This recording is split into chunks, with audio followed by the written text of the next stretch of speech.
go live to planet Valaka, the mobile infantry ready to engage against the bug menace. If you are a hardcore Starship Troopers fan, chances are I've already served with you on the front lines of Valaka in the early days of Starship Troopers Extermination's early access launch.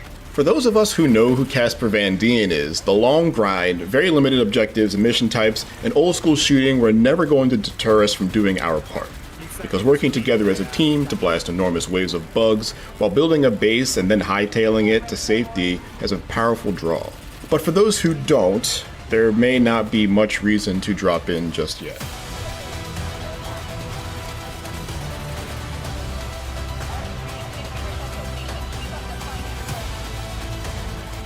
Decades after the events of Paul Verhoeven's cult sci-fi classic Starship Troopers, the Arachnid threat still looms large and threatens the safety of humankind every minute of every day.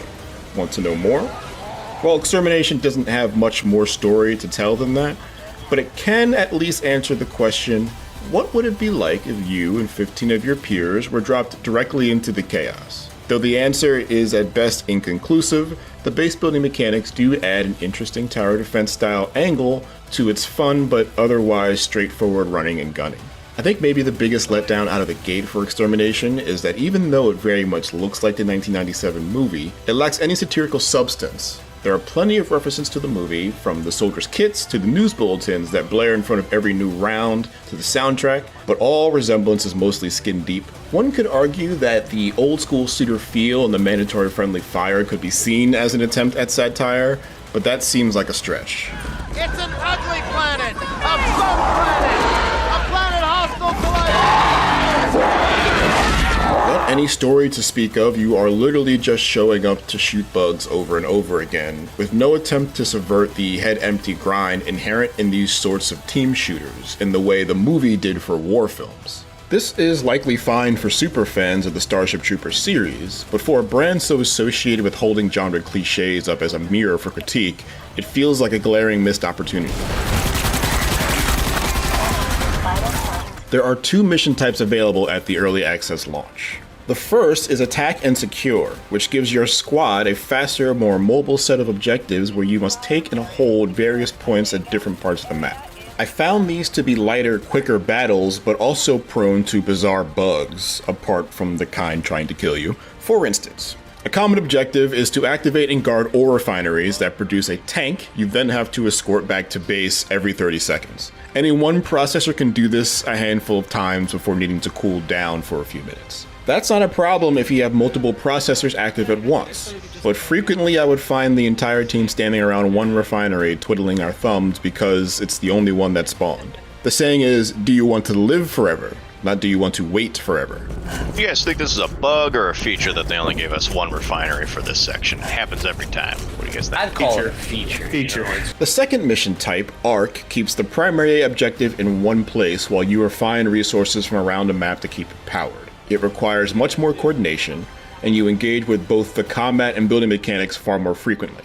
That said, it's locked behind an account level that took me around an hour and a half of game time to grind to unlock, which seems like way too much for what amounts to half of the content available. Both available mission types end with your team protecting an asset from egregiously bland waves of bug invaders by building a base around it. There are 5 types of bugs so far, but 3 of them are effectively just the same type of melee warrior as far as how you deal with them.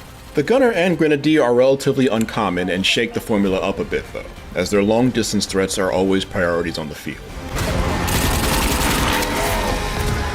Besides the same menu of bugs, both mission types also share most of the same limited amount of sub-objectives, meaning you'll be doing the same things largely in the same way in either mode. I preferred Attack and Secure mode largely because of this. Any added tactical element that Arc mode brings only serves to expose how shallow the list of things to do during any given moment in Extermination is.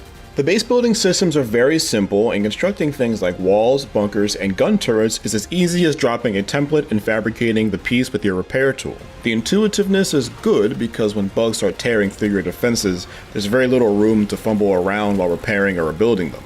You will need to coordinate with your team on how to lay out your base though, because anything you place can be altered or destroyed by anyone else.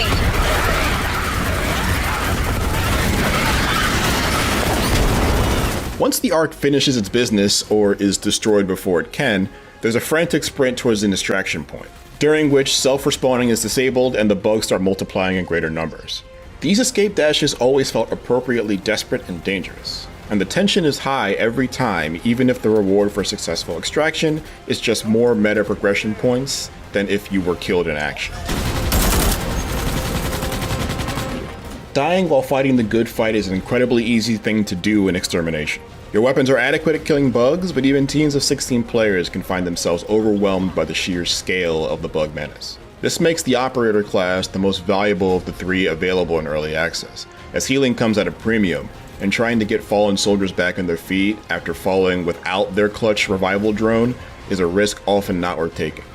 The other two classes, Hunter and Bastion, have unique features in their jetpack and deployable mobile fortifications respectively, but they don't have the same obvious value as the healer. Besides which, their offensive capabilities don't differentiate themselves with one another until you're a ways down their tech trees, which locks away their unique weapons and passive perks behind XP gates. After roughly 15 hours of playtime, I'm around tier 6 with the Hunter and Operator classes, which means I have one other primary and secondary weapon option, a perk to equip, and additional gear like thermal mines on top of your standard grenades. My Bastion is tier 11 and is starting to come into its own as a class that can support itself by laying down gates that stun enemies, or pack a uniquely large punch with a nuclear det pack. Classes max out at tier 20, so you'll have your work cut out for you if you want to unlock everything. With so many bugs and players on screen at once across the giant map, Extermination runs with remarkable stability. It's not glitch-free. I've been stuck on my fair share of terrain, but the only major bugs I encountered on a regular basis were the giant explodey variety. The menus in the lobby are a bit more frustrating though. Your loadouts and gameplay settings reset every time you exit or restart, so you'll need to re-equip your weapons and perks and readjust your mouse sensitivity and sound options at the beginning of every session. This is very annoying.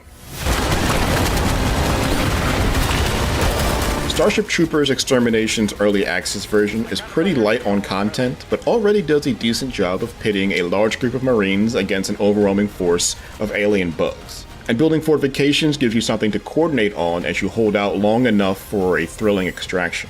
That said, my recommendation to those who would need to be convinced to drop their current forever game and enlist is to wait and see how early access comes along over the next year. The building mechanics are solid and add a new dimension to the co-op squad shooter genre, but you'll exhaust most of that novelty quickly and then have to grind out your new class abilities repeating the same missions dozens of times.